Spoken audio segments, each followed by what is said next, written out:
guys, Spirit Guide Messenger po. Welcome back po. Hi Taurus. Taurus, ikaw ang ngayon ang bibigyan ko ng reading at aalamin natin ang prediction mo sa 2025. Ano ba ang parating? Posibleng maganap sa iyong love life, career at financial, yung money mo. At doon po sa mga bago kong subscriber, maraming salamat po. At doon naman po sa mga crush watcher, maraming salamat po at naligaw kayo dito sa aking YouTube channel. At hindi po yan by accident. Malamang na hinatid po kayo dito ng inyong gabay. At para makareceive kayo ng mensahe. Dahil naandito po ang aking YouTube channel para suportahan kayo, mahatiran kayo ng mensahe. Nang sa ganun po, maisaayos nyo ang inyong buhay, kabuhayan, relasyon sa inyong pamilya, sa co-worker, sa inyong hindi naman mga, sa inyong asawa. I'm sorry. At Taurus, ang intention ko po sa paggawa ng video ito, naway mabigyan ko po kayo ng kamalayan at mahil niyo po ang inyong sarili at magkaroon po kayo ng self-love. Okay? Ngayon, simulan na natin ang iyong prediction, Taurus. Unahin natin ang iyong love life. Okay, ito ang gagamitin kong baraha for your love life. Tapos, okay, ito. Okay. Love life ng Taurus. Prediction. Oh. 44.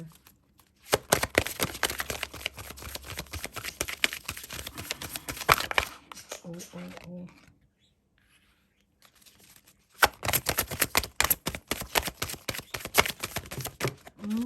Naglaglagan. I'm sorry. Ayan. Meron na tayong 4. Kuha tayo ng psychic card. Ayan, malaki.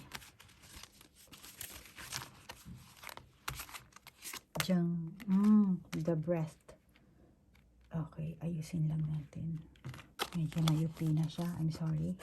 So, meron tayong home, moonlight, strength, and then wishing well, the breath.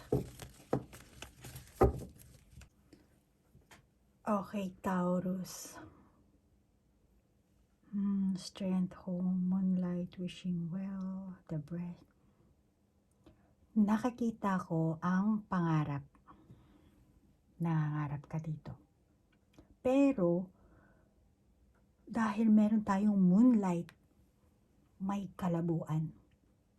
Dahil sa kawalan ng lakas ng loob, kawalan ng tatag, at mukhang may mga panlilin lang na magaganap.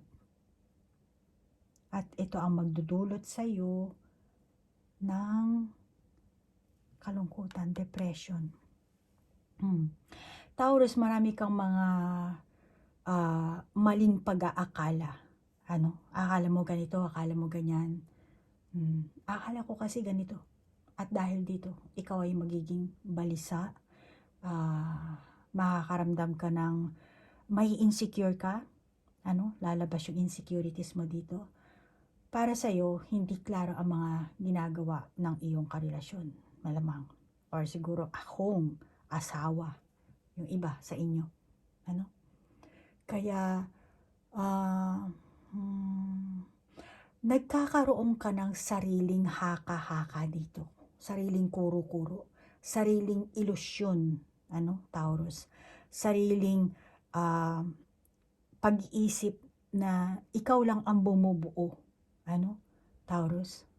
Dahil yan sa mga negatibo mong pananaw.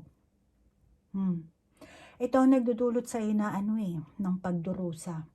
Malamang ikaw ang Taurus na mayroong negative na pag-uugali. At meron ka rin kasing pabago-bago ng mood. Malamang dahil sa barahang ito. Yan ang pahiwatig. Kulang ka sa kapanatagan. Lalabas talaga ang iyong instability, insecurity sa sa taon ng 2025. Okay? Yan ang nakakita ko. At saka, Taurus, sa 2025, maaari talagang maantala ang iyong samahan. asawa, ka-live-in partner, boyfriend mo, girlfriend mo, maaaring maantala ito.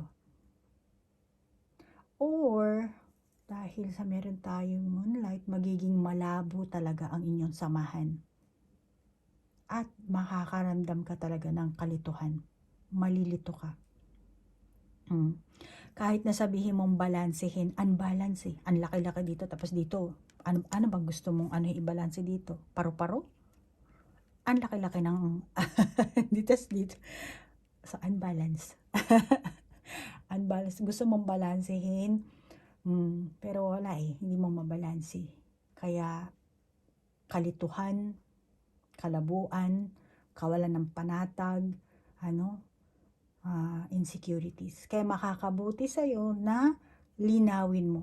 Linawin mo kung ano ba ang relasyon nyo, relasyon na pinasukan mo, ano bang gusto mong mangyari sa inyong samahan, mag-set ka ng rules and regulation dito. Kung gusto mong gumanda or mag-last ang inyong samahan. Okay? Yung mga bagay-bagay na meron kang sariling haka-haka na malabo sa'yo, tapos wala ka namang proof, malamang na, lalabas sa iyo yung insecurities mo kasi dito. Tapos ikaw na lang mag-iisip ng kung ano-ano at ipaparatang mo siguro dito sa iyong karelasyon. Kaya malamang na mayayanig ang inyong samahan this coming 2025. Para maiwasan mo yan, alisin mo yung mga negativities mo, yung mga maling haka-haka, maling kuro-kuro.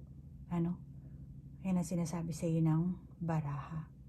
Kaya malamang yung iba sa inyo, Taurus, 2025, komplikado ang inyong pag-iibigan, komplikado ang inyong relasyon, samahan, kawalan ng katiyakan tungkol sa inyong pag-ibig, sa inyong relasyon dahil meron tayong moonlight na baraha dito. So, masasabi ko sa love life mo, wish you well. Wishing well ang nakalagay dito. Wish you well sa iyong love life. Taurus. Hanggang dyan na lang siguro. And then move on tayo sa iyong career. Ano bang gagamitin natin? Ito ang gamitin natin sa iyong career, Taurus. Career ni Taurus 2025. Ano ba ang posibleng maganap sa career ni Taurus? 2025, career ni Taurus. Okay. Paano natin yan? And then, dito tayo kukuha. Fork in the road, here and now.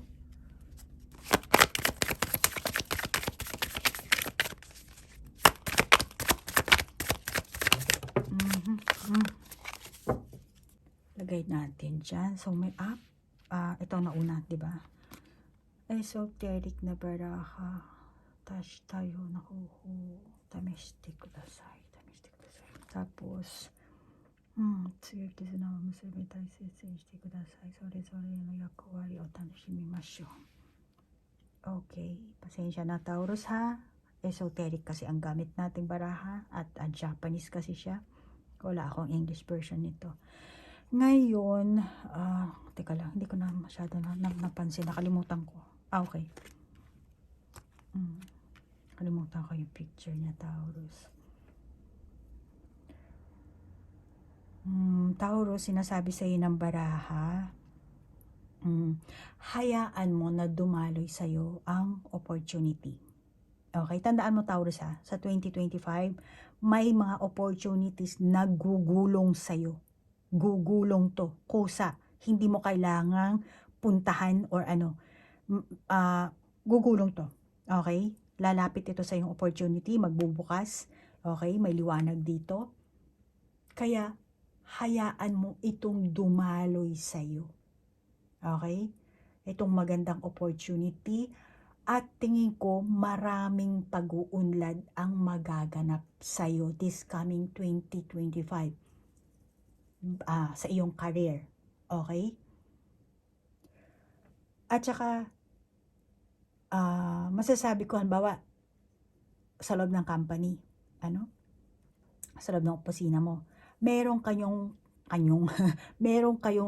kanya-kanyang posisyon, ano? Malamang dahil sa dadaloy sa iyo magandang opportunity, kung yung dati mababa ang posisyon mo, tataas, ano? At ang 2025, 12 months yan. Mapapasa kamay mo yan. Okay? Kaya hayaan mong dumaloy ito kasi may makakamit ka at ikaw mismo tutuklasin mo to. Ano? Ang kailangan mo, katamtamang balance. Ano? Love and care. Ano? Babalansehin mo yan. And kailangan mo rin, siguraduhin mo rin na gusto mo to or kaya mo to. Ano? Pero wag mong papaunahan ang sarili mo na, ay, hindi ko to kaya. Yung ganun, wag. Kasi, dadalo itong opportunity na to at sinasabi ng barahan na makakamit mo. Pero kung ikaw mismo ang hahadlang, aayawan mo, mawawalan ka ng tiwala sa sarili, then lalayo ito sa'yo. Okay? Kaya, sinasabi sa ng baraha, tuklasin mo. Kasi magbubukas to. Ngayon, meron pang, bukas na siya, meron pang panibagong pintuan doon, ikaw ang magbubukas niyan. Tutuklasin mo. Ano? Meaning, magcha-challenge ka dito. Ano? Pero kailangan mo ang katamtamang balanse. Pasensya. Iwasan mong pilitin ang sarili mo na hindi mo kaya. Ano? Baka yung iba sa inyo, dahil dumating ang opportunity, grab kayo ng grab, hindi nyo naman kaya. Ano? Yung kaya mo lang. Yan ang pahiwatig sa'yo ng baraha. At saka Taurus, kung gusto mo talagang magtagumpay, ang keyword mo dito is balance. Ano? Kung ano meron ka sa kaliwa, dapat meron ka din sa kanan. So, balance. Dito rin balance. Dalawang ano. Okay? And teamwork. Teamwork ang kailangan mo dito. At pasensya. Ano? Kailangan mo ng pasensya. Maaring slow progress ito. Masasabi ko slow progress kasi parang dito papataan, slow progress nga. And then pero pa sa slow progress na nakikita ko sa mga baraha, alam mo Taurus, maganda nga ito ano, itong sinasabi sa inyo kasi slow progress but steady naman ito, Taurus. Ano? Ang pasensya at pagmo-moderate ay kapaki-pakinabang na tool, Taurus, at ang pagbabalance. Ano? Para makamit mo ang iyong layunin, ano, sa iyong career, at etong dadaloy sa iyong magandang opportunity, mapapasa kamay mo rin. Okay? Pero moderate, patience ang keyword mo this 2025. Okay? Malamang na makikita mo kung ano ang gusto mo pagdating sa iyong trabaho, yung iba sa inyo. Ano? Magiging klaro ka. Pero dadalo ito sa iyo dahan-dahan. Nung una siguro, parang, dito ba ako? Maraming araw sa past na karanasan ko, ganito ako. Well, itong future mo, kailangan tawag dito, sumubok ka. Ano? Dadalo ito, darating to sa iyo. Makikita mo na ngayon, ito pala nababagay sa aking trabaho. Ito pala ang kakayahan ko. Ano? Pero dahan-dahan. Habang busy ka naman sa everyday routine mo, kaya be aware. Ano? Kaya may red flag dito. Be aware. Baka mapalagpas mo. Hindi mo namamalaya sa sobrang busy mo sa everyday routine. Ito pala ang gusto kong gawin. Ano? For example lang, bigyan lang kita ng example. Meron ka ng pinapasukang opisina, pero meron ka pang ibang ginagawa. Let's say, habang nagtatrabaho ka sa opisina, nag-YouTube ka, vlogger ka rin. Pero hindi mo namamalayan, mas nababagay pala sa iyo ang pagbablog. Or hindi bagay sa iyong pagbablog, mas nababagay sa iyo sa opisina dahil nagagamit mo yung iyong skills. Ano? So, sinasabi dito, mag-ingat ka kasi baka mapalampas mo to.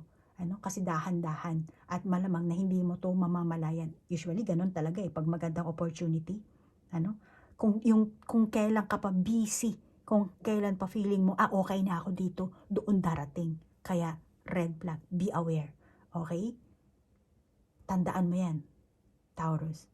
At saka, ang iyong dedikasyon at kakayahang mag-navigate sa mga emosyonal na sitwasyon sa loob ng office nyo, sa loob ng working place mo, yung pagiging kalmado mo at cool style mo, Taurus, malamang na makakatulong yan sa'yo para mapansin ka ng mga kasamahan mo or ng superior. Mas mapapamahal sila sa'yo. Uy, si Taurus, ganyan pala ang ugali niyan. Uy, si Taurus, alam mo, yan, magandang katrabaho yan. Ayan. Bawa, ikaw ng senior dyan sa inyong office work, Parang sa Korean drama, simpe. Ikaw na yung senpai dyan. So, yan? Kaya yung mga bagong pasok, aasa sa'yo. So, makikita nila ng mga boss mo siguro, kaya mas hindi mo alam kung saan dadalo yung kapalaran mo dito, ang magandang opportunity, Taurus. Kaya always be aware, okay? Self-awareness, yan palagi ko sinasabi. Self-realization, okay? So, Taurus, panatilihin mo ang maging matyaga, matatag, at ano pa ba? At lahat ng magandang bagay na gusto mong mata mo, nangangailangan talaga yan ng oras. Huwag mong mamadaliin. Gusto ko kasi ito, ganyan. Pag mapapaso ka, ang daming kandilang nakatirik dito. Anytime, pag lumaglag yung mga kung ano man yan, paso ka dito. Kaya, huwag kang magmadali, but be aware. Okay? Yan ang sinasabi sa iyo ng baraha. Para hindi mo mapaligtas ang good opportunity. Ngayon, anong susunod nating, yung money mo. Move on tayo sa iyong money. Okay, tapos na ang iyong love life, career. Move on tayo sa iyong money. Pananalapi mo. Money ni Taurus sa 20... Aray ko, naipit yung kamay ko.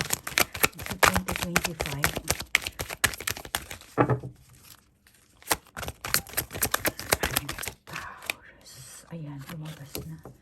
And then, combination natin dito. Ito. Psychic Oracle card.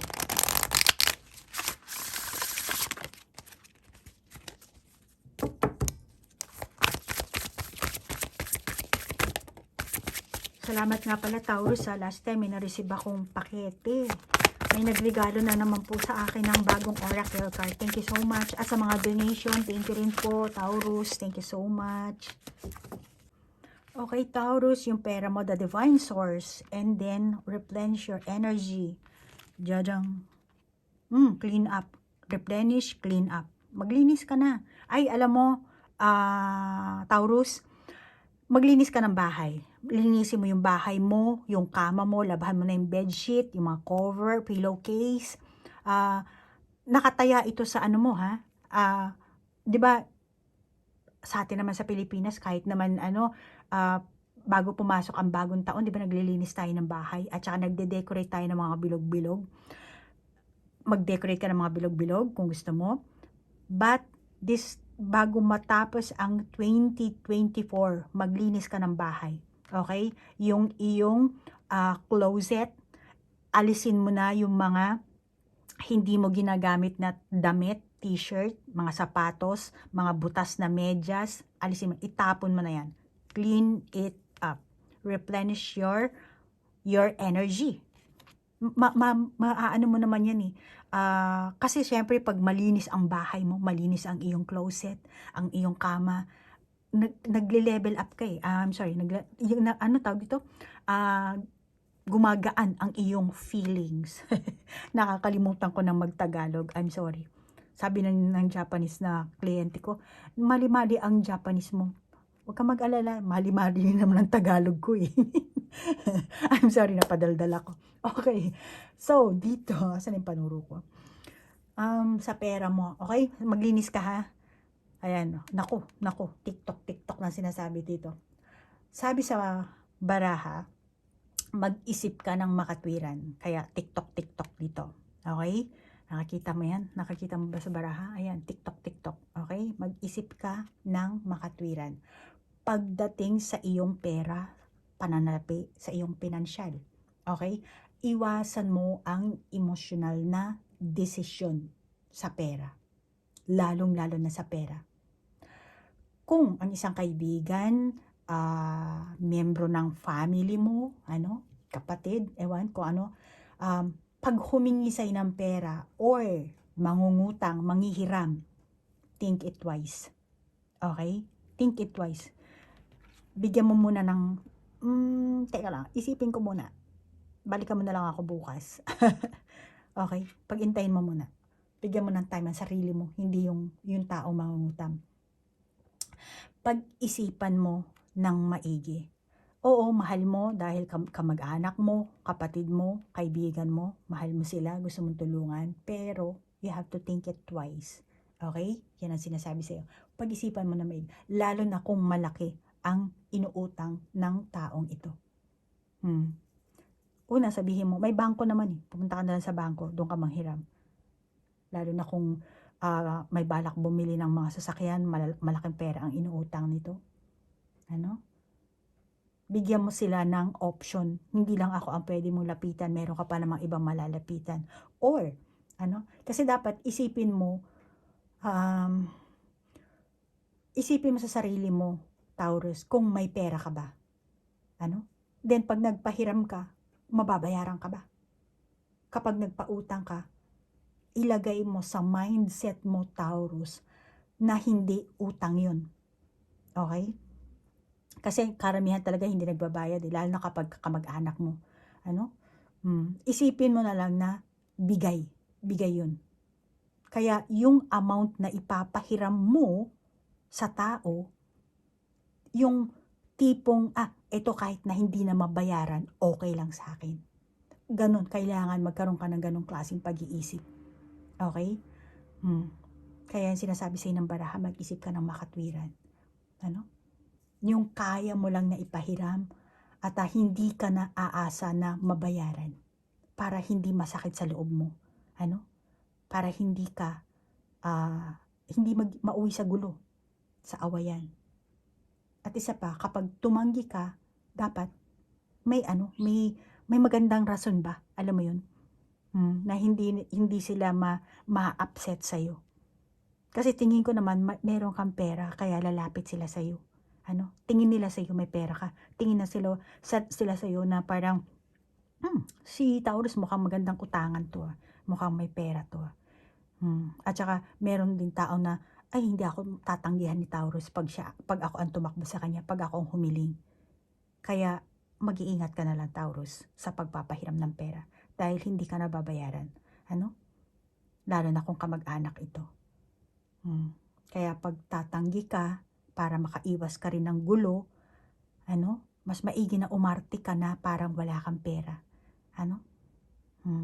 Pero ang higit sa lahat, Taurus, maglinis ka. Maglinis ka ng kwarto mo bago pumasok ang taong 2025. Okay? Yan ang kailangan mong gawin. Sa paglilinis, nalilinis mo rin ang sarili mong energy. Nalilinis mo rin yung sarili mong utak. Alisin mo na, itapon mo na yung hindi mga kailangan. Okay? At diyan dadaloy sa'yo ang mga magandang opportunity, magandang kapalaran. Okay, Taurus? Tingin ko hanggang dito na lang ang ating reading at nagpapasalamat ako sa iyong like, share, comment, at wish you well. Sabi ng baraha. Wishing you well. Okay, Taurus, hanggang dito na lang. Maraming salamat sa oras na inila nyo. Namaste po. Bye-bye.